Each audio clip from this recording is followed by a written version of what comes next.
রপ্তানি আদেশগুলি আমরা শিপমেন্ট করতে পারছি না, বায়ারদের চাপ, এয়ার শিপমেন্টের চাপ।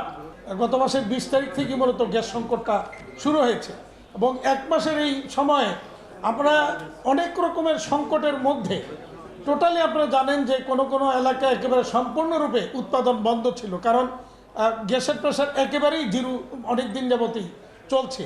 এবং মাঝখানে আমাদেরকে সরকার আশ্বস্ত করেছিলেন বা আমাদের জ্বালানি মন্ত্রী মহোদয় আশ্বস্ত করেছিলেন এই গত 10 তারিখ থেকে আবার অ্যাভেলেবল হবে। আনফর্চুনেটলি সেদিন এই 10 তারিখের থেকেও আমাদের এটা বরঞ্চ ওই দিন থেকে আরও একেবারে নাই হয়ে গিয়েছে। 10 তারিখের পর থেকে একেবারেই নাই। তো মাঝখানে 2 দিনের জন্য কিছুটা গ্যাস আমরা পেয়েছি, কিন্তু এরপর থেকে আবার নেই।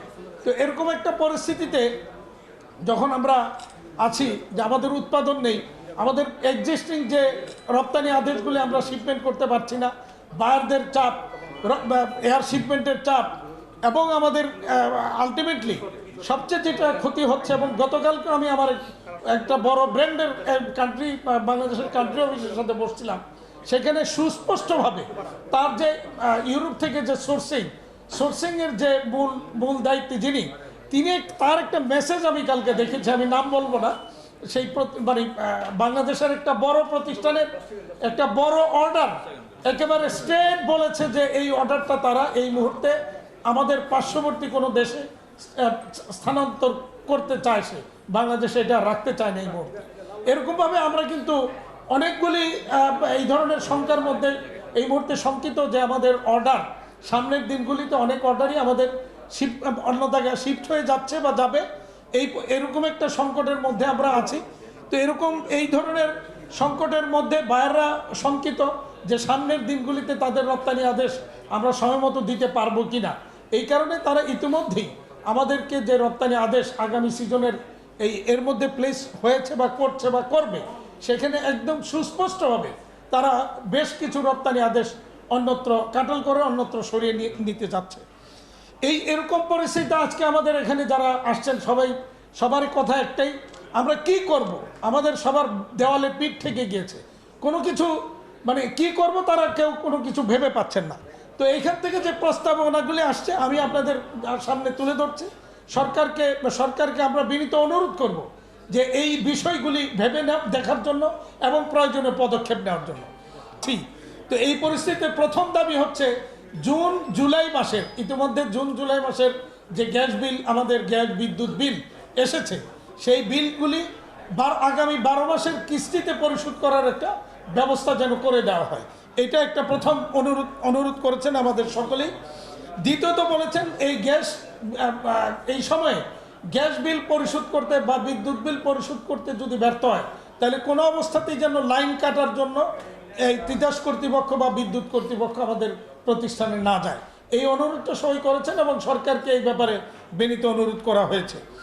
সরকারকে এই গ্যাস সংকটের মধ্যে যে কি পরিস্থিতি আছে, আমরা কি করতে পারি, এই ব্যাপারে সুস্পষ্ট সুনির্দিষ্ট দিক নির্দেশনা আমাদেরকে যেন সরকার দেন এবং প্রতি সপ্তাহে যেন আপডেট সরকার আমাদেরকে দেন।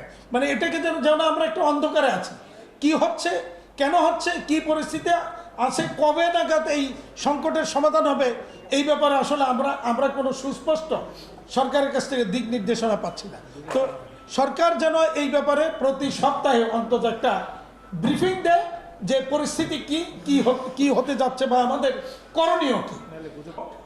সকল প্রকার গণপরিবহনের এই সিএনজি ব্যতীত মানে সাপ্লাই ব্যতীত অন্যান্য সকল পরিবহনে বা অন্যান্য জায়গায় এই সিএনজি সাপ্লাইটা বন্ধ করার জন্য সরকার যেন ব্যবস্থা নেয় অন্যান্য যানবাহন থেকে।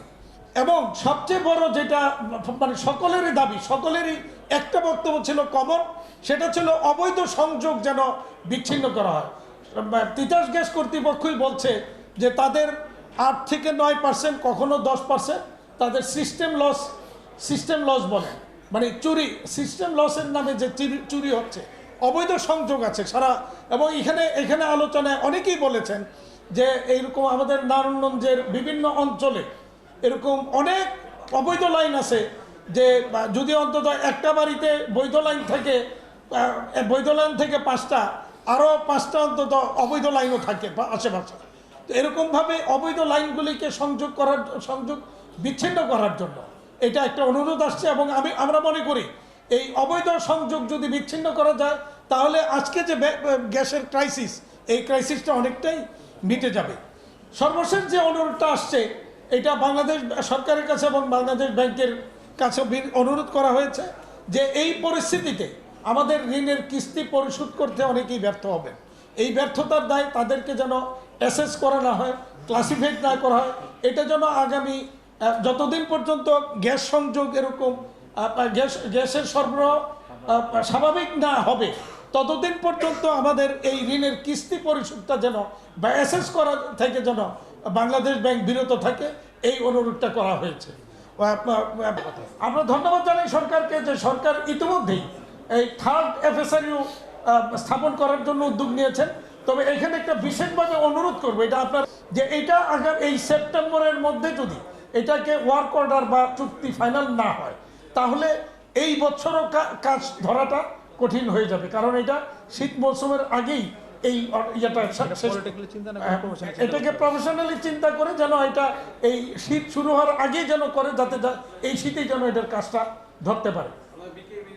এখানে আরেকটা প্রস্তাব আমরা দিয়েছি যে বর্তমানে যেভাবে প্রতি বছর আমাদের দেশীয় উৎস থেকে গ্যাস আহরণটা কমে যাচ্ছে, প্রতি বছর কমছে, এটা একটা সময় গিয়ে যদি সরকার নতুন গ্যাস না পায় তাহলে এক সময় শেষ হয়ে যেতে পারে। তাহলে সেই ক্ষেত্রে আমাদেরকে পুরোপুরি আমদানি নির্ভর গ্যাসের দিকে যদি যেতে হয় বা থাকতে হয় তাহলে অবশ্যই এফএসআরইউ আরও 2টা স্থাপন করা এবং স্থলভাগে অন্তত এই এলএনজি টার্মিনাল স্থলভাগে স্থাপন করা অত্যন্ত জরুরি, যেটা সরকার এখনই আমরা মনে করি একটা উদ্যোগ নেওয়া দরকার। শ্রমিকের বেতন আমি দিতে পারছি না, এটা একটা বড় ক্ষতি।